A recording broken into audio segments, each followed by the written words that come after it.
내가 역대급으로 내가 골 때리고 웃긴 게 저번에 그 2000 화재 났을 때 실시간으로 보고받으셨던 바로 그분이 오늘 똑같이 최소한이 있지 않습니까? 네. 사람이라고 하는 게 저쪽 입장문이 나오긴 했어. 법적으로 투쟁할 것이다 했는데 징계를 받았단 말이야. 네가 잘못해가지고 아무리 그게 아무것도 없는 걸 그냥 가져와가지고 윤석열도 잘못했다고 징계한 게 아니잖아. 드러난 사실들이 있잖아. 네. 그러면 사과부터 해야지. 사과는 일체 없었고요. 이 양아치 분께서는 오늘 대변인실, 대검 대변인실에서 알려드립니다. 국민 여러분. 그렇다 칩시다. 내용 한번 봐봐요. 나 지금 어처구니가 없네 진짜. 대검 대변인실 발표. 대검 대변인실에서 알려드립니다. 윤석열 검찰총장은 최근 전국적으로 코로나19 누적 확진자가 4만 명을 넘어서고 1일 신규 확진자가 1,000명을 초과하는 등 급격한 증가 추세에 있고 사회적 거리두기 방역 강화로 서민 경제에 어려움이 가중됨에 따라 각급 검찰청에 2가지 특별 지시사항을 전파하였음. 첫째. 그만 읽을까요? 여러분들은 내용은 그냥 알아서 보시기 바라겠고요. 그러니까 지금 코로나가 힘들어졌기 때문에 여기에 무슨 영세 자영업자 이런 분들 구형이나 이런 것도 수위를 최소화해 달라는 거야. 삶의 삶이 어려워졌으니까. 이거 대통령이 할 말이거든. 솔직히 말하면 민생을 위해서. 네. 그렇잖아요. 검찰청 지가 뭔데. 검찰총장 이자는 법대로 하면 돼. 이런 걸 굳이 무슨 구형을 최소화해 달라고 말을 해. 진짜 대선 나가고 싶니? 어처구니가 없네 진짜. 아이고. 근데 이거 하는 짓들을 보면은 대선 나갈 생각이 전혀 없는 건 아닌 것 같더라고요. 말하는 네. 본새가. 네. 그러니까 마지막 출근하면서 그 지지자들 앞에서 나와가지고 일부러 그 다가가서 네. 손도 잡아주고 손 한번 잡아줄까 예 하면서 막 꼼지락꼼지락 하면서 이제 날도 추워지는데 나오지 마세요. 마음으로 받겠습니다. 이거는 전형적인 정치인의 언어거든요. 근데 왜 이런 것만 배웠는지 몰라. 아니, 국정감사장에서 정치할 겁니까? 물어봤을 때 검찰총장 직에 있는 한은 검찰을 위해서 일하겠습니다. 이게 보통 모범 답안이잖아요. 검찰을 위해서 일하지 않아. 국민이라고 해야지.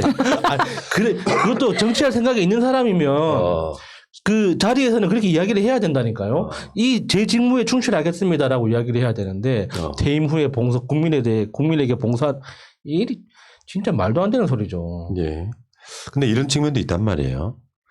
윤석열이 지금 아마 오늘이나 내일 중 문 대통령이 사인을 하면 최소 2월 15일, 16일 정도까지는 정직이잖아요. 근데 지금 공수처 출범, 공수처장 후보 추천 뭐 등등 하면은 늦어도 1월 달 안에는 공수처를 출범시킨다고 이야기하고 있잖아. 예. 그러니까 윤석열이 한 2달 동안 잠을 자고 나왔더니 공수처가 딱하니 하나 생긴 거네. 나를 수사할 수 있는. 야, 그러면은 이제 윤석열은 떡국 한 그릇 먹고 나와가지고 이제 어. 또 달라진 모습으로 한층 가중된 대주의 모습으로 이제 철컹철컹 이제 하겠네요. 근데 이제 이런 게 있단 말이죠. 뭐냐면은 지금 아까 그 징계 사항 중에 뭔가 증거가 없어서 그냥 불문하는 거. 네. 또 어떤 건 무혐의. 어떤 거는 징계 사유라고 얘기했잖아. 이거 징계일 뿐이란 말이야. 형사적 결자가 아니잖아. 조직 내에서 이 사람 이러이러한 이유로 징계를 한다고 끝냈어요. 근데 그게 다 수사할 상황이에요.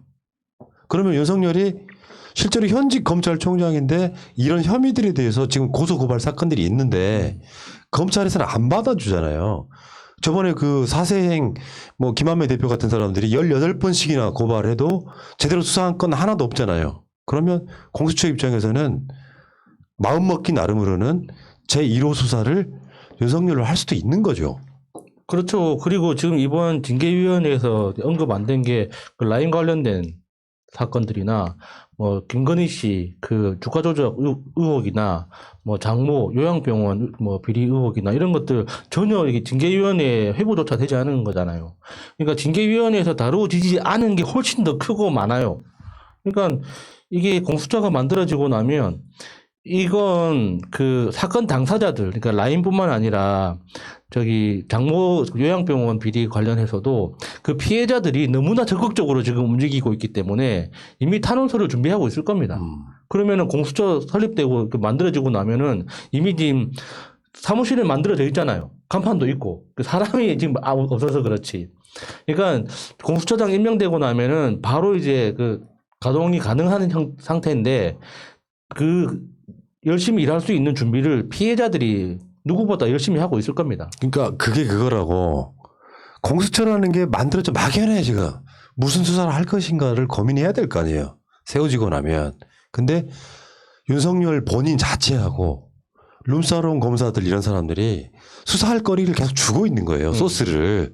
그럴 때 예를 들어서 검찰이 그런 어떤 여지를 주지 않기 위해서 윤석열 관련된 그 고소고발 사건들에 대해서 수사를 즉각적으로 개시를 한다거나 이런 상태가 아니라 미적미적 거리면 국민들 입장에서 그런 얘기가 나올 수밖에 없잖아요.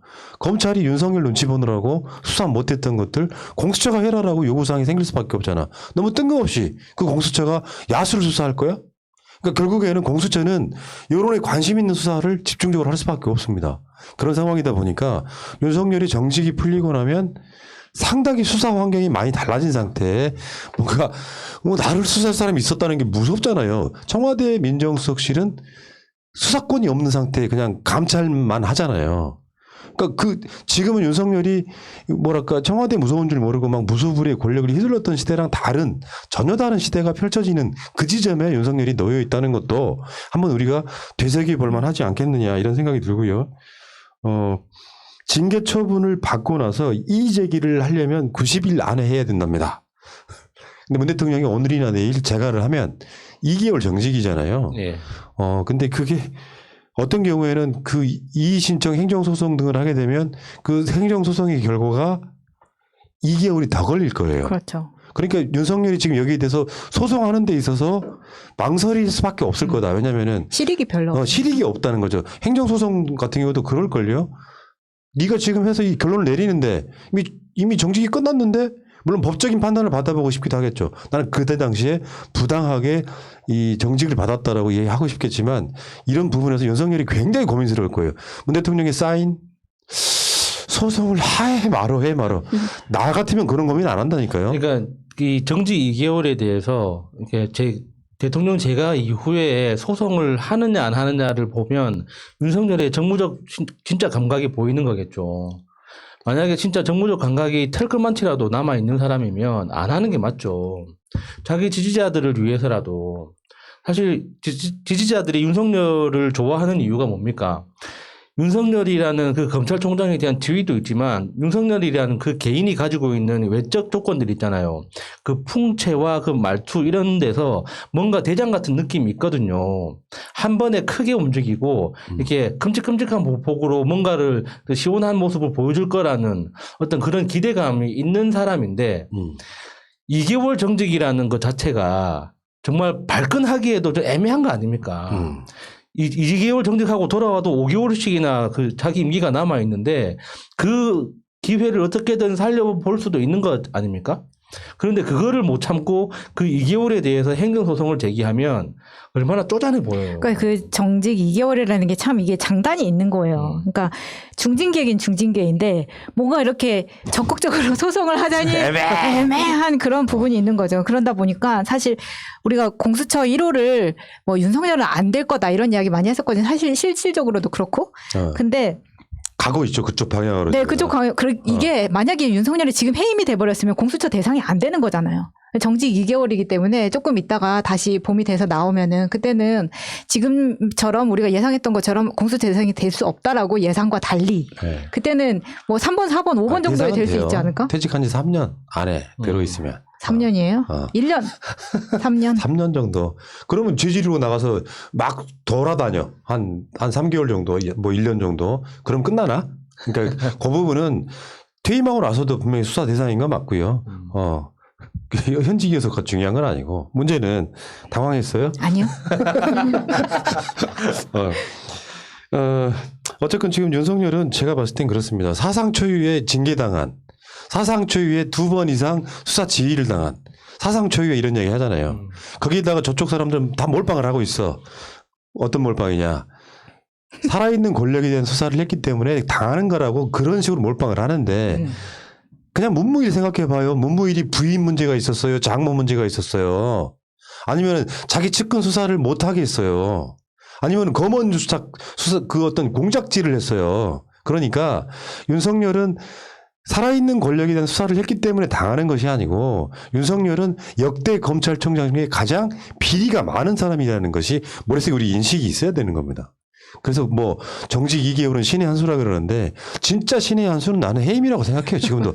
내 생각은 바뀌지 않지만 일어난 현상 결과물에 대해서 받아들인다 이런 얘기예요. 내가 결정했어 끝.